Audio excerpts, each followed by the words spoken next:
Lake Mead's water levels could reach an all-time low in 2023, projections from the Bureau of Reclamation show. The Colorado River Reservoir, which has been rapidly drying up due to the ongoing megadrought gripping Nevada and neighboring states, could reach lows of 1,024.47 feet by November, a study released by the Bureau on January 19 said.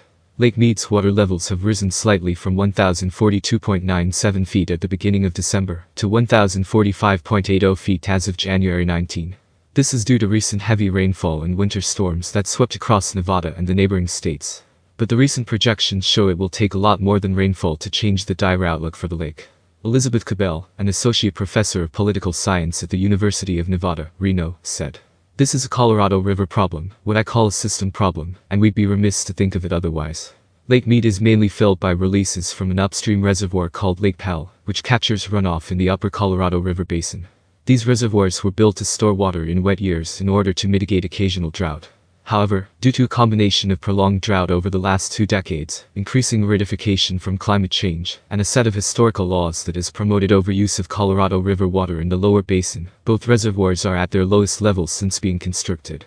Water levels in Lake Mead reached the lowest they have ever been last July, at 1,040.8 feet. The lake hadn't reached such a low level since it was constructed in the 1930s. The new projections also estimate that the level will drop again to 1,040.83 feet in March 2023. From there, the Bureau projected the water levels could keep declining, before reaching the low point of 1,024.47. It then projects water levels will rise slightly at the beginning of 2024 to 1,029.90. Although these are only estimates, the lake has been in a dire state for years, meaning it is likely that water levels will drop further than they already have in the coming year. A few big winter storms aren't going to fix the Colorado River Basin's crisis.